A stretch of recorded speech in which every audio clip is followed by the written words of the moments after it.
Could you lose weight if you ate only junk food and nothing else? I'm talking, all the, popular junk food places. You're eating McDonald's for breakfast, Wendy's for lunch and KFC for dinner or something like that, So basically 100% junk food and nothing else. So nothing healthy, nothing unprocessed. Could you still lose weight?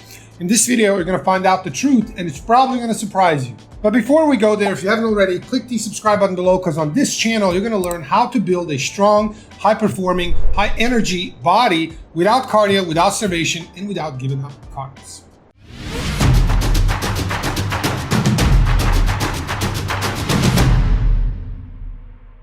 What's up, guys? This is Coach Amir from 7figurebody.com, and in this video, one of the most, topics that people don't believe is that you can absolutely lose as much weight as you want and get as lean as you want eating only junk food. How can this be? Well, it's very simple. The answer is calories are absolutely king for weight loss and weight gain. So we've known this for 100 plus years. We know that calories are king, but people are like, well, maybe if I eat just, hamburgers and French fries from whatever junk food place, it's going to be so horrible for my body that it doesn't lose weight. No, it actually does not work that way. Your body doesn't really care where your calories are coming from. It only cares about, again, when we talk about losing weight or gaining weight or staying the same, the only thing your body cares about is the total number of calories consumed. That's it.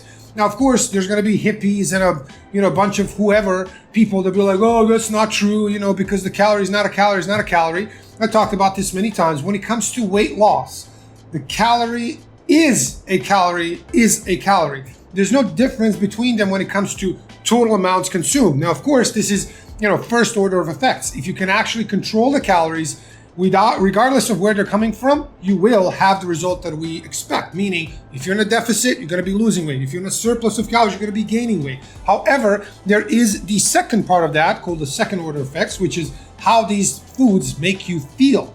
So, for example, if you eat a cookie, a large cookie can have like 400 calories. You can be hungry 30 minutes or 20 minutes after that, even though you just had 400 calories. And then what happens? Well, you're probably going to eat more and overshoot your calories at the end of the day. On the other hand, if you eat, 8 ounces of chicken breast, which is like 200 calories, and some broccoli, like the whole thing is going to be like 250, 300 calories, and you're going to be so stuffed and satiated that you won't feel like eating for hours.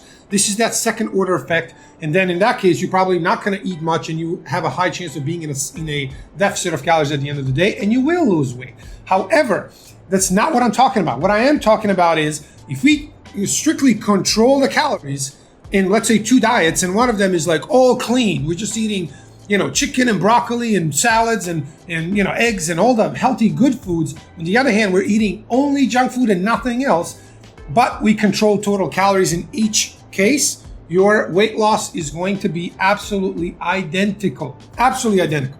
Now, even if there are some minimal differences, they're going to be so small that they're basically not able to be detected. That's how small they are. And by the way, there are 2 now famous examples of this being actually done in real world. Like, I wouldn't want to eat, junk food for let's say a month or 2 months just to prove this again, right? Because it's nutrients in that are extremely, like, there's not really anything healthy or nutritious in it. So your health would absolutely suffer if you just ate junk food. Of course it would. But if you kept the calories low, you would still lose weight. So I do not suggest by any means doing this. I'm just saying theoretically, this is how it works. And by the way, so it's not all theory. We actually have real world examples of this. So there are 2 cases. One is called the Twinkie diet. The other one was McDonald's diet or whatever it was. So basically, a college professor of nutrition would actually said at some point, I'm sick and tired of people saying calories are not king. So this is literally all they did. One of them ate McDonald's food. All his food that he ate was just from McDonald's. So junk food, 100%. However, he controlled his calories. He was in a calorie deficit. Guess what happened? He lost a bunch of weight. And of course, because losing weight is so healthy, he actually had all of his health parameters improve. Go figure. The other example was the Twinkie diet, where the guy ate just Twinkies and I don't know what else, but it was basically like just candy all the time. However, what happened was he actually kept his calories in a deficit below his maintenance. What happened? Of course, he lost a lot of weight, his health improved, right? So there are actual examples of people doing this and proving, again, like we need more proof, that this is exactly how it works when it comes to calories being king. Calories are absolutely king. Of course, I do not suggest by any means you just eat, junk food all the time. What I am saying is the useful thing lesson that we can get out of this is if you have some small percentage, 10 to 20% or something like that, of all of the food that you eat be actual junk food, not only that you can lose all the weight you want by controlling the calories, you certainly can, but it's not actually negatively going to affect your health to any significant level either if 10% of your meals, so let's say you have, 3 meals a day, over the week you have, 20 meals, and 1 or 2 of these are some kind of pizza or burger or fries, whatever it is, like 1 to 2 meals out of 20 per week. It doesn't matter really what you eat, meaning your health is not going to be negatively affected, especially if you are decently lean, if you are active and working out, right? And you do your steps, you're basically active throughout the day, you're working out and you're decently lean. Having this be 10 to 20% of your food is not going to negatively affect anything. Now, again, if you prefer not having any junk food, well, power to you. That is awesome. Then even better. But I would say if there are some things that you really like to eat, like for example, Snickers bar, a slice of pizza, maybe some French fries, whatever, once a week or, once every 2 weeks, you can still have that and live a long and healthy life because it's really not going to affect your health in any negative way, in any meaningful negative way. And that's one. And two, if you really love, for example, a slice of pizza once a week, and you say, well, it's going to be like 0.0001% better if I don't have this pizza versus if I do have it for my health. It's better to not have it, let's say.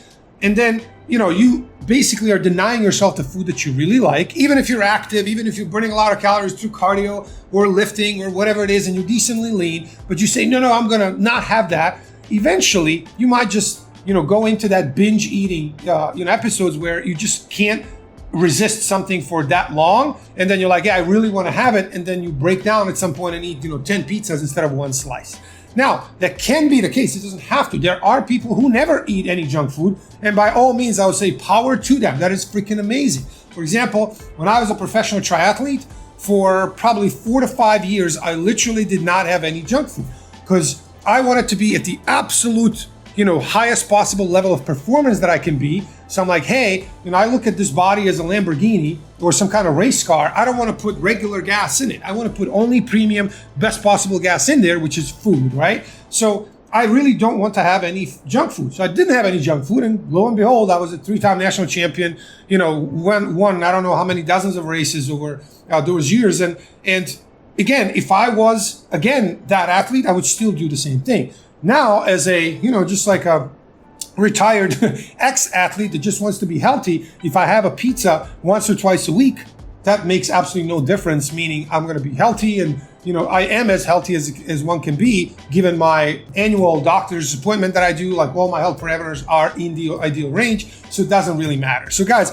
the one thing I want you to take from this is it is never, black or white. It's left or right. You have to do this or this. So it's you're either like eating 100% clean or you messed it all up. This is not true at all. The body is very, very, very flexible and allows for a lot of flexibility in all the things, nutrition, training, recovery, sleep, all of these things. The body is very adaptable. We basically as species rule this world simply because we are the most adaptable. We're not the strongest, we're not the smartest, we're not the biggest, but we are the most adaptable, the most flexible species. That's why we basically are, the rulers here. So remember, it's never that like strict and rigid with nutrition, with weight loss, with training, with everything else. It's really not that. So I want you to know that you could, if you wanted to, just lose all the weight you want just eating junk food. Again, for a millionth time, I do not suggest anybody ever do this, because of course there's going to be an idiot somewhere like, oh, this coach is an idiot. He said that we should all.